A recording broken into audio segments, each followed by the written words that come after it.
Assalamualaikum warahmatullahi wabarakatuh dan salam sejahtera kepada semua. Jauh perjalanan luas pengalaman. Begitulah kata-kata hikmah yang diucapkan oleh pijak pandai dahulu kala.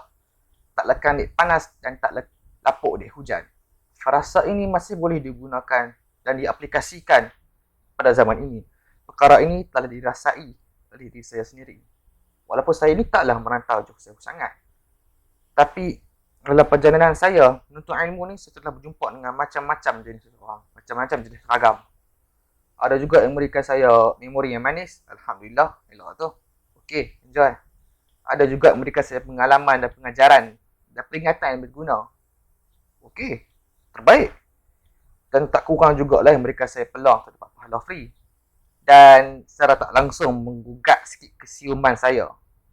Kepala jumpa orang tu. Okey, tapi kan, melalui perjalanan ni lah kan, dalam perjalanan ni lah saya jumpa satu geng, satu kumpulan atau mungkin boleh dikatakan satu kaum atau bahasa Melayunya kultus yang digelar kaki klim. Selalu yang kita dengar tuduhan mengklaim ni adalah datang daripada saudara kita di Indonesia. Tapi saya jumpa satu lagi kelompok kaki klim juga yang digelar geng Chola. Bagi siapa yang tak tahu, geng ni macam geng klim Indonesia juga, tapi dia bersih Tamil. Tu je. Tapi dalam pembacaan saya tahu kewujudan geng geng klim ni bukannya tertumpu pada bahasa Melayu ataupun India. Maknanya dia satu masalah satu dunia juga lah semua. Ada juga geng klim bangsa Cina, ada juga geng klim bahasa Melayu, ada juga bahasa Eropah dan sebagainya. Semua tempat ada geng klim ni. Tapi saya pun, seperti saya kata, saya dalam perjalanan ni saya jumpa jugalah beberapa ni golongan-golongan ni di alam nyata atau apa dipanggil real life. Jadi dalam siri video yang akan datang, saya akan cuba untuk menerangkan sejarah tentang bagaimana negeri-negeri di Malaysia ini mendapat nama. Dan saya juga pada masa yang sama akan cuba untuk menjawab tuduhan-tuduhan adakah nama-nama negeri-negeri ini datang daripada bahasa Tamil. Seperti macam ni. Okey dapat? Bawah sikit. Okey. Okey dapat? Okey. Okey.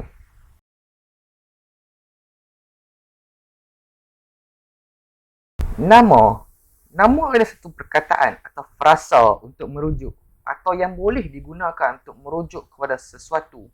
Sesuatu ni maksudnya macam objek, tempat atau benda hidup. Atau satu kelompok atau koleksi yang tertentu dan spesifik bagi membezakannya dengan satu-satu yang lain. Nama ni jelas sekali lah kan. Dia membawa satu makna atau erti yang mendalam dari segi peribadi, kebudayaan, kekeluargaan dan juga mempunyai sejarah-sejarahnya yang tersendiri. Nama ni juga memberikan satu nilai jati diri kepada siapa kita, mewujudkan hubungan kekeluargaan dan juga kemasyarakatan dan juga menyatakan tempat kita di dunia ini. Bukan menyatakan macam GPS tu, tapi tahulah kita punya tempat ni di mana. Maksudnya macam we know where we are. Macam kita ni patutnya buat apa sekian-sekian itulah. Tu nak terang makan masa lama. Okay, saya nak keep video dipendek kan. Okay. Jadi oleh kerana inilah nama begitu penting dalam hidup kita ni. Dan sebab ini juga tradisi nama menamakan ni bukan hanya tertumpu pada satu-satu kebudayaan di satu-satu tempat sahaja. Tapi perkara ini, budaya ini merupakan satu fenomena sejagat yang dipraktikkan hingga ke hari ini. Bukan hanya di Malaysia tapi tempat-tempat lain juga satu dunia. Itulah maksud sejagat.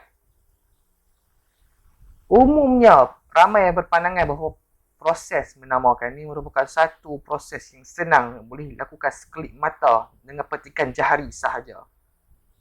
Tapi sebenarnya, pada hakikatnya, faktanya, perkara ni taklah semudah yang dikatakan itu. Sebab apa? Mengapa? Kenapa bukan senang macam tu? Jika ada orang tanya. Hal ini adalah kerana seperti yang dinyatakan tadi, nama ni melambangkan identiti atau sifat-sifat tertentu yang akan digunakan setiap hari. Oleh kerana itulah dalam Islam kan, saja set tangent sikit. Dalam Islam, nama yang baik ini merupakan salah satu hak yang perlu diberikan oleh ibu bapa kepada anaknya. Maksudnya, eloknya berikan nama yang ada makna yang baik. Dan elokkan nama-nama yang bawa makna yang buruk, yang negatif pada anak-anak tu. Dan sebab itulah kalau pilih nama, fikir elok-elok, tanya orang pakar, tanya orang pandai. Sebab nama ni lah yang akan digunakan untuk oleh orang-orang termasuk kita sendiri, ibu bapa yang akan memanggil anak-anak tersebut. Sebab itulah kalau beri nama yang tak ada makna, tak apa tak digalakkan. Okey, balik pada topik asal tadi. Macam saya katakan tadi, nama yang diberikan itulah yang akan digunakan oleh orang ramai, oleh orang untuk menyeru sesuatu benda, untuk memanggil sesuatu benda, sama ada orang itu adalah manusia, haiwan atau nama tempat, untuk mengenali sesuatu benda itu, untuk membezakannya dengan benda-benda yang lain. Jadi berdasarkan pada hujah di atas, sudah saya nyatakan tadi, bahawa nama ni membawa satu makna atau arti yang dalam dari segi peribadi, dari segi kebudayaan, dari segi sejarah-sejarah yang tersendiri. Sekiranya kalau kita katakan nama-nama tempat maupun negeri yang telah lama ni diduduki oleh bangsa-bangsa yang tersendiri, bangsa-bangsa yang spesifik,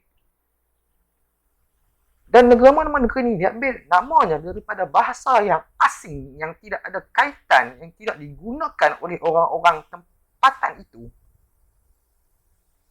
Benda ni kedengaran agak janggal, betul tak? Orang Melayu secara spesifiknya mempunyai kebudayaan, kepercayaannya yang tersendiri. Oleh kerana orang Melayu ini dahulunya merupakan satu bangsa pelaut yang arif dalam bidang pelayaran, jauh maupun dekat. Mereka gemar menamakan satu-satu tempat itu berdasarkan nama sungai yang terdapat di sana. Seperti no spoiler lah. Jika dah habak semua dah ni, habis dah semua. Tak ada lah apa nak tengok video pun ni. Okey, selain dari itu, orang Melayu juga merupakan salah satu bangsa yang sangat dekat dengan alam.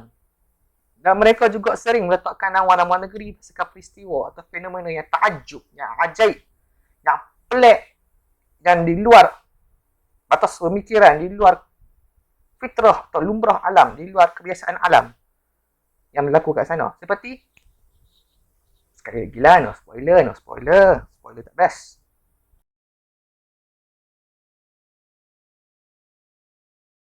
Sejarah ni sama seperti bidang-bidang ilmu yang lain yang tak patut dicemarkan dengan misinformation, dengan kesalahan fakta yang salah, fakta yang palsu, propaganda sama ada secara sengaja ataupun tidak. Kesucian dan keintegritian dan juga ketelusan bidang ni perlu dijaga. Seperti juga subjek yang lain, macam subjek fizik, subjek kimia, subjek biologi, subjek matematik, subjek kejuruteraan, subjek sastra, subjek apa lagi, subjek geografi, semua tu sama juga. Seperti subjek tu kita perlu jaga kesucian dan keintegritian subjek ni juga. Tak dinafikan orang Melayu yang sememangnya mempunyai hubungan yang sangat rapat dengan orang India. Tapi tak masuk semua perkara perlu dipinjam daripada mereka. Termasuklah nama-nama negeri. Janganlah kita mencemarkan dan memutuskan hubungan yang baik ini dengan dakwaan yang tak berasas yang boleh memecah belahkan kita. Dan sejarah sepatutnya merupakan satu bidang bukan yang dimanipulasi dan diubah untuk memenuhi agenda tersendiri. Dan sejarah ini tak patut dipolitikkan. Sejarah sepatutnya digunakan untuk menguatkan dan memperkukuhkan jati diri satu bangsa untuk elokkan masa depan kita. Selain menjadi satu medium untuk perpaduan, untuk memperpadukan hubungan antara bangsa yang lain. Okay, InsyaAllah selepas ni, dalam beberapa minggu yang akan datang, saya akan post satu video satu minggu InsyaAllah untuk menjelaskan tentang sejarah-sejarah bagaimana nama-nama negeri-negeri di Malaysia ni mendapat namanya. Okay, InsyaAllah kalau dengan izin Tuhan. Okay, dengan itu saya ucapkan Assalamualaikum warahmatullahi wabarakatuh dan salam sejahtera. Bye.